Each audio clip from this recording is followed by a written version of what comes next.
Hi, I'm Oath. I just watched a Thai teacher YouTube talked about I was and I were. That interested me because I had never known about how the difference until today, and that interests me, make me want to know more. Then I look for information online and pick one, which this one I thought it is easiest from few websites that I already look. This is the easiest to understand how the information written. So it is thoughtco.com. And at the end of the articles also provided the quiz. If any one of you would like to try, so go to the website, okay? Let's get started reading. If I was versus if I were, what's the difference?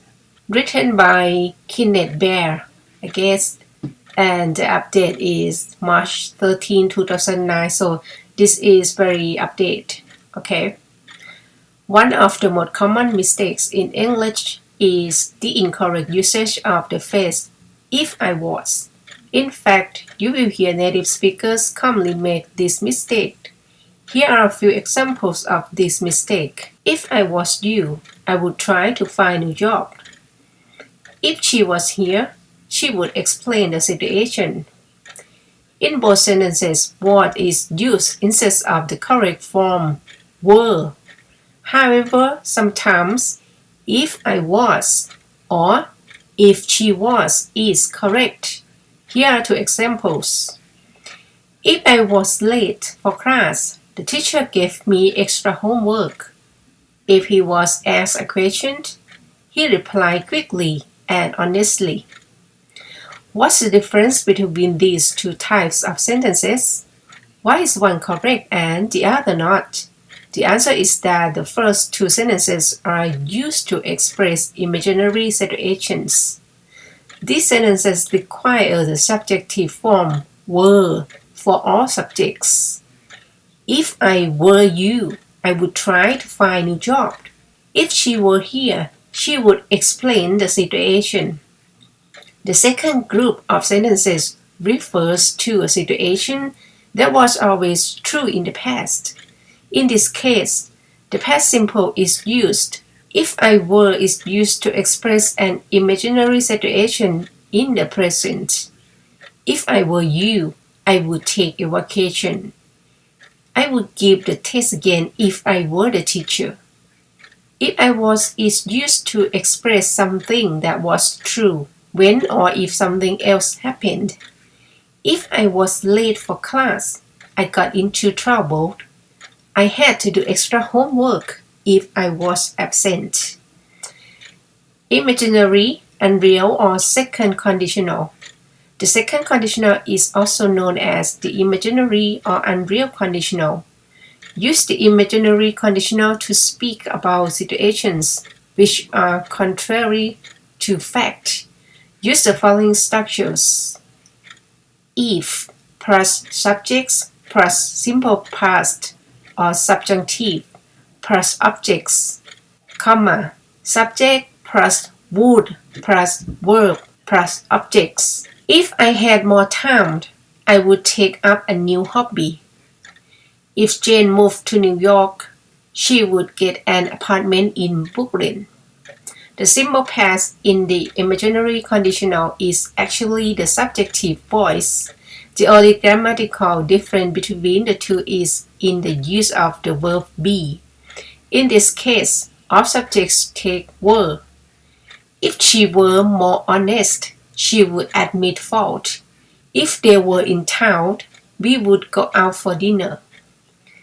Remember that it is also possible to end the sentence with an if clause. In this case, do not use a comma to separate the two clauses. Subject plus would plus verb plus objects if plus subject plus simple past plus objects. The school would hire more teachers if the distinct voted for a tax increase. The economy would improve if the people paid less for health insurance. Reality check. Native speakers use this incorrect form of frequently that it is becoming standard usage. It is interesting to note that Cambridge University accepts if I, she, he was for the imaginary conditional on its English learning test series, whereas ETS, English Testing Service, does not. This is a case of descriptive grammar, how the language is used, winning out over prescriptive grammar, how the language should be used. It certainly causes many headaches for English learner. Headaches. I think this is called read headaches. I never see the headache as plural before. Okay, let's continue. If equal when. The use of if I, she, he was is correct when used to express something that was always true in a certain situation in the past. In this case, the meaning of if is similar to when. If he comes to town, we go out for lunch. Equal, when he comes to town, we go out for lunch. If I was available, we spend some time chatting. Equal, when I was available, we spend some time chatting. Here is the structure for this form.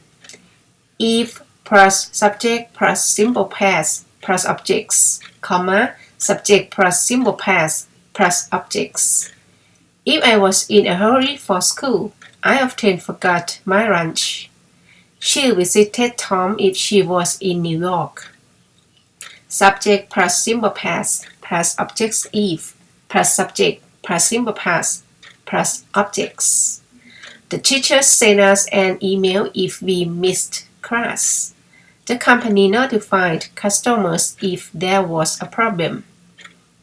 Okay, and that's it. So the bottom is the quiz. If anyone interested to do, just go to the website and do it at your own pace. Thank you for listening to my reading and keep practicing everybody. And also this article is useful for whoever never known about this like me. Have a good day. Bye.